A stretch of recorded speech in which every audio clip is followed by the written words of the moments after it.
اس کی جو عزت اس کی کلاس والے نوجوان ینگسٹرز جو اس کی عزت کر رہے ہوتے ہیں، یا اس کا جو دبدبہ روب ہوتا ہے، وہ اس کے اخلاق، اس کے کردار، اس کی شخصیت میں ہوتا ہے. اس کا مطلب یہ نہیں ہوتا کہ وہ فزیکلی بہت پاور ہے اور وہ اپنی ہی کلاس میں کسی 24-22 سال کے جوان کسی باڈی بلڈر سے یا کسی کمانڈو سے وہ کہے کہ میں تو اس سے اب ڈوئل کرنا ہے، یعنی میں نے کشتی کرنی ہے، میں تو اپنی عزت بھی کرواؤں گا لیکن کشتی کر کے کرواؤں گا، مکہ ماروں گا، مطلب ہے مقابلہ کروں گا اپنے شاگردوں سے، فزیکل مقابلہ کروں گا. تو جب کوئی استاد اپنے رولز توڑ کے، ڈیکورم توڑ کے، یا کوئی بزرگ وہ ڈیکورم توڑ کے وہ جو نوجوان ہے جو اس کی عزت کر رہے ہیں ان سے اگر وہ گتھم گتھا ہو جائے گا تو پھر تو کیا کیا نتیجہ پھر اس کا نکلے گا ایسی فائٹ کا. تو ججز کو بھی یہ سوچنا چاہیے کہ ان کے پاس بندوق نہیں ہوتی، ان کے پاس ایگزیکٹو اتھارٹی اس طرح کی نہیں ہوتی براہ راست، نہ ان کا کوئی ایجنسی کہ کوئی کسی نیٹ ورک سے تعلق ہوتا ہے. اچھا آئے ہوئے ہوتے ہیں موسٹلی ہمارے ہاں، انفارچونیٹلی یہ سارے کمپرومائزڈ ہیں. تو جب آپ آئین توڑیں گے، یعنی اس شعور دیکھیں نا کہ جس آئین کی شاخ پر بیٹھے ہوئے ہیں اسی کو توڑ رہے ہیں. تو کوئی یعنی پاکستان میں کبھی ایسا ہو سکتا ہے، دنیا میں کبھی ایسا ہوا ہے کہ ججز ایک کتاب اٹھا کے صرف اور اتھارا گروپ بن کے اور وہ جو آئین نے جو ان کو اختیارات دیے ہوئے ہیں ان کا استعمال کرتے ہوئے وہ باقی ریاست کو فتح کر لے؟ یعنی آئینی طاقت کا استعمال کرتے ہوئے آئین کو توڑ دے. آئینی طاقت کا قانونی یعنی استعمال کے بجائے اس کا غیر قانونی استعمال کر کے ملک پہ قبضہ کر لے. کبھی ہوا ہے یہ؟ طاقتیں اس طرح ملا کرتی ہیں. یعنی آپ یہ شعور دیکھیں نا، یہ شعور جو تقاضا کیا کر رہا ہے کہ ہم اپنی کتاب کی طاقت سے بندوقوں سے لڑ لیں گے، ایگزیکٹو سے لڑ لیں گے. تو وہ تو ابھی تک احترام کر رہے ہیں، وہ بتا نہیں رہے. اور یہ بہت ہی نیک شخصیت ہیں یہ جنرل عاصم منیر، ورنہ اگر یہ مطلب ہے کہ یہ آرڈر کر دیں تو بندیال صاحب کے پاس بچتا کیا ہے پھر؟ ان کی آڈیوز اور ویڈیوز اگر سامنے آ جائیں، اور یہ جتنے بھی ابھی تو یہ صرف ریلیز ہو رہی ہیں نا چیزیں تھوڑی تھوڑی، حکومت ہو یا مطلب ہے کوئی اور ادارہ ہو، ظاہر ہے انٹیلیجنس بیورو بھی ٹیپ کرتی ہے. تو بجائے اس کے کہ آپ اس کی فورینزک کروانے کی آپ کہتے ہیں کہ یہ تو زیرو ہے. تو اس طرح سے کھل کے جب آپ سیاست کرتے ہیں تو پھر یہ توقع کیوں کرتے ہیں کہ دوسرے چپ کر کے بیٹھے رہیں گے؟ بندوق ان کے پاس ہے، یہ ہمارے لوگ بھول جاتے ہیں. اچھا اب آگے چلیں. دیکھیے عارف الوی ہوتا کیا ہے. دیکھیے عمران خان نے جن سرکاری آفیشلز کا نام لے لے کر تصویریں سرکولیٹ کی ہیں کہ یہ دشمن ہے میرا، یہ قتل کا پلان ہے، یہ قتل کا قاتل ہو سکتا ہے، وہ قاتل ہو سکتا ہے. آئی جی اسلام آباد اس نے جی ڈیتھ سکواڈ بنوایا ہے مجھے مارنے کے لیے، یہ الزام لگایا.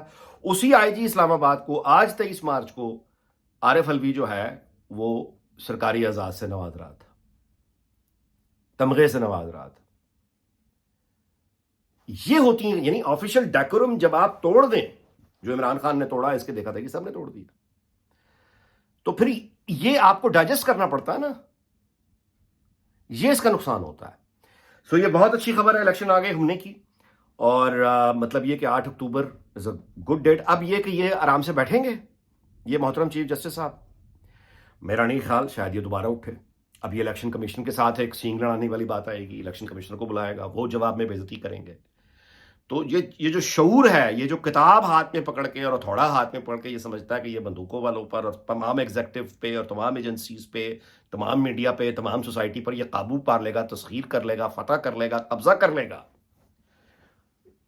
اس شعور سے اللہ کی پناہ. جو آدمی کو یہ بھی نہ اس کو بتا سکے کہ اس کی لیمیٹیشنز کیا ہیں، یعنی وہ بجائے یہ کہ عزت سے اب جانے کا راستہ ڈھونڈے، چند مہینے کی بات کی بات ہے، چند مہینے بعد، بجائے یہ کہ وہ عزت سے کو جانے کا راستہ ڈھونڈے، وہ عمران خان وہ اپنی اس قدر کنٹروورسی، اور ظاہر ہے کہ وہ وعدے یہ بھی ہیں کہ وہ ذرا آئینی تبدیلی وغیرہ ہو جائے، جج کی ذرا ریٹائرمنٹ کی عمر بڑھ جائے تو بندیال صاحب کو بھی ذرا 2 سال، آپ میری بات سمجھ رہے ہیں، 2 سال مزید مل جائے. تو یار کیا آپ کا عہدہ ہے، کیا اس کے تقاضے ہیں، اس کو تو اب آپ چھوڑیں. وہ تو آپ نے کیا کرنا تھا کیا نہیں کرنا، ٹرکوں میں انصاف ہے، اب سب کو پتا ہے، بالکل بے لباس ہو گیا سارا کچھ، چھوڑیں اب آپ. اور لیکن وہ جو کرپشن کرنی تھی وہ تو کر دی. یہ تو دیکھو کہ تو آپ کی جو ہے وہ لمٹ کہاں ہے، اس سے آگے نکلو گے تو سیدھے جوتے پڑنا شروع ہو جائیں گے. پھر تو قسم کھائی ہوئی ہے کہ جوتے کھا کے جانا ہے. یہ اب ظاہر ہے کہ ہر ایک کسی کا اپنا انتخاب ہے.